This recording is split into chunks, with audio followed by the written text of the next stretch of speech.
Assalamualaikum warahmatullahi wabarakatuh. Perkenalkan, nama saya Alika Faujiah, mahasiswi manajemen semester 5. Di sini saya akan menjawab pertanyaan ujian tengah semester mata kuliah manajemen sumber daya manusia. Pertanyaan yang pertama yaitu, jelaskan apa yang dimaksud dengan manajemen sumber daya manusia dan bagaimana hubungannya dengan proses manajemen.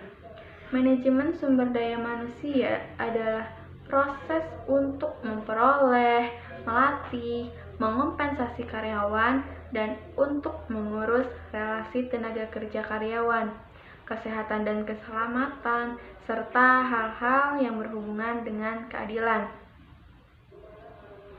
Manajemen sumber daya manusia atau yang biasa disingkat dengan MSDM merupakan suatu proses perencanaan, pengorganisasian, pengkoordinasian, pelaksanaan dan pengawasan terhadap pengadaan, pengembangan, pemeliharaan, dan pemisahan tenaga kerja dalam rangka mencapai suatu tujuan dari sebuah perusahaan. Secara keseluruhan, fungsi-fungsi manajemen sumber daya manusia berhubungan dengan proses manajemen, di mana fungsi-fungsi tersebut meliputi planning, organisasi, actuating, dan juga controlling, atau yang bisa disingkat dengan POAX. Planning atau perencanaan yaitu menetapkan sasaran dan standar, mengembangkan rencana dan peramalan, mengembangkan aturan dan prosedur.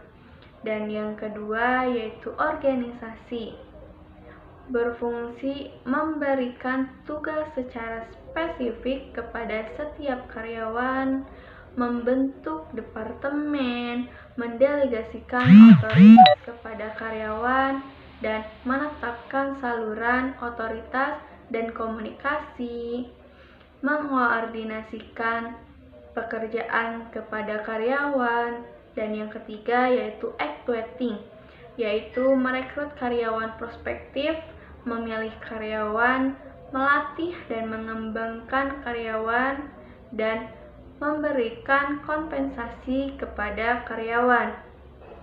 Yang terakhir yaitu controlling atau pengendalian, yaitu melakukan pengukuran dengan standar yang telah ditetapkan dan menciptakan standar-standar baru.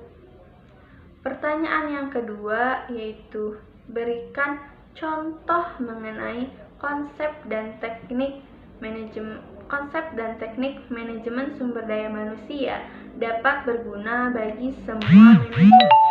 Konsep dan teknik yang dibutuhkan untuk melakukan aspek orang atau personil dari pekerjaan manajemen yaitu meliputi melakukan analisis pekerjaan atau menentukan sifat pekerjaan setiap karyawan. Yang kedua yaitu merencanakan kebutuhan tenaga kerja dan merekrut karyawan-karyawan baru, memilih kandidat pekerjaan, dan juga mengorientasikan dan melatih karyawan-karyawan baru, mengatur upah dan gaji, atau memberikan kompensasi kepada karyawan, memberikan insentif dan tunjangan, dan juga menilai kinerja dan berkomunikasi dengan semua karyawan, melatih dan mengembangkan manajer, dan juga membangun komitmen bersama karyawan. Contohnya seperti pada perusahaan Bontunstur di mana manajemen pemasaran pada Departemen Bontunstur mempunyai perputaran tinggi di antara rekanan penjualan kosmetik. Mereka menggunakan alat statistik khusus untuk mengidentifikasikan rekanan kosmetik yang berkinerja tinggi terungkap oleh mereka bahwa rekanan yang terbaik merupakan pemecah masalah yang dapat mencari tahu apa yang diinginkan oleh pelanggan dan apa yang dibutuhkan oleh pelanggan, dan menyelesaikan masalah-masalah tersebut. Pertanyaan nomor 3 yaitu sebutkan dan jelaskan teknik perencanaan sumber daya manusia.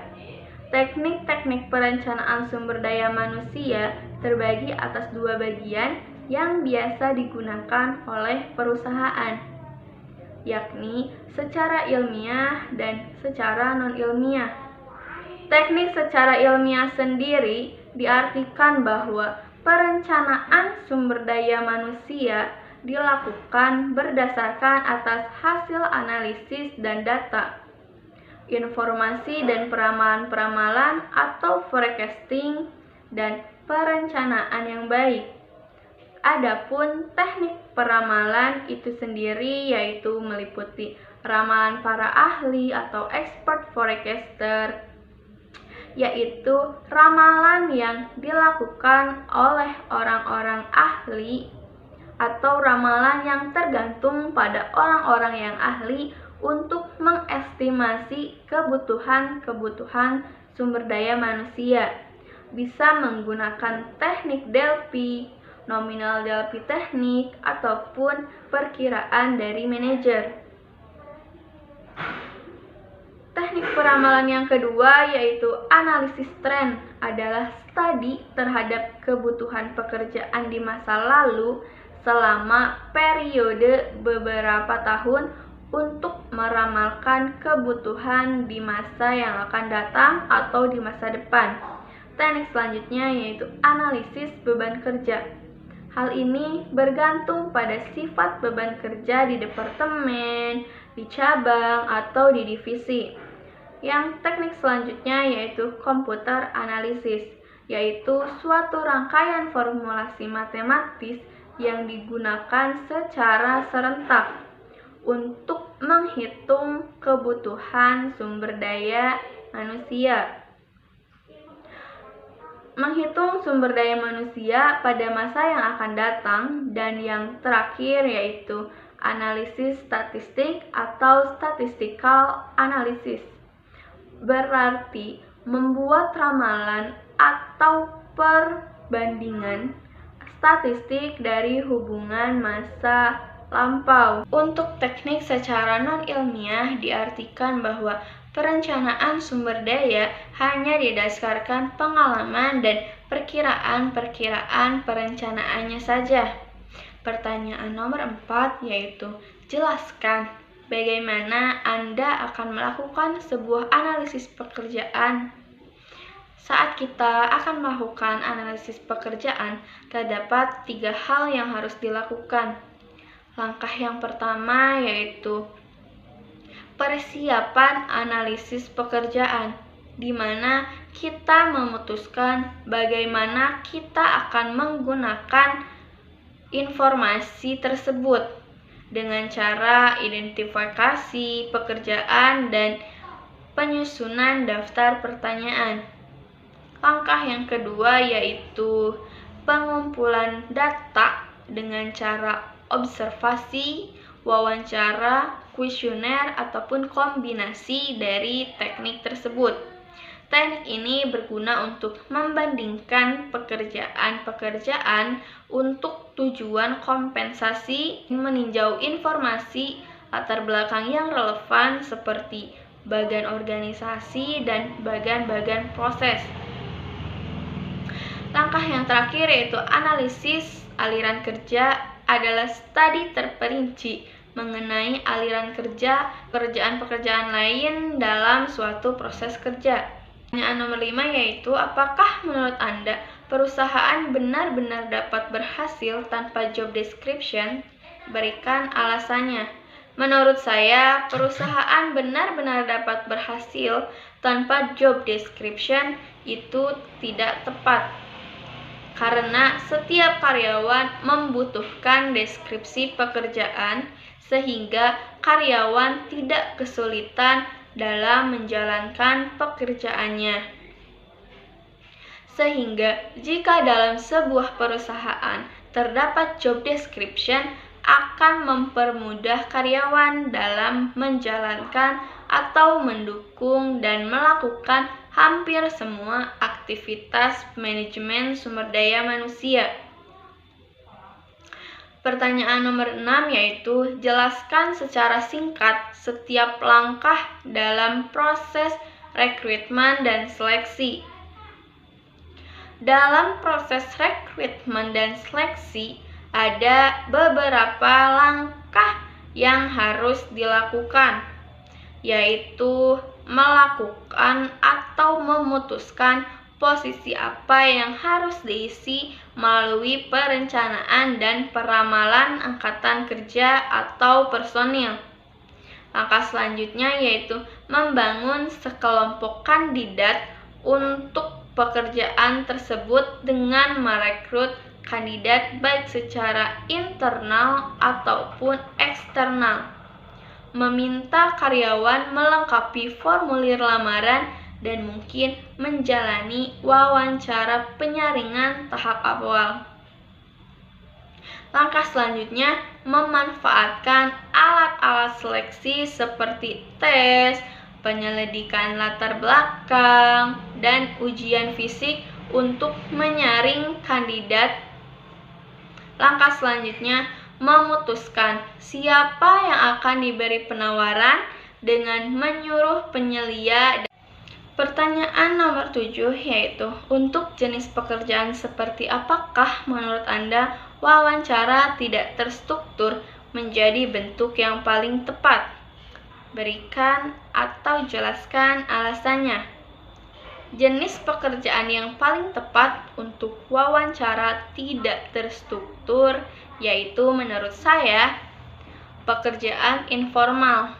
Contohnya seperti asisten rumah tangga, di mana alasannya melakukan wawancara tidak terstruktur kepada asisten rumah tangga yaitu supaya calon asisten rumah tangga dapat memberikan jawaban secara akurat dan supaya pewawancara dapat memperoleh informasi mengenai latar belakang dari calon asisten rumah tangga.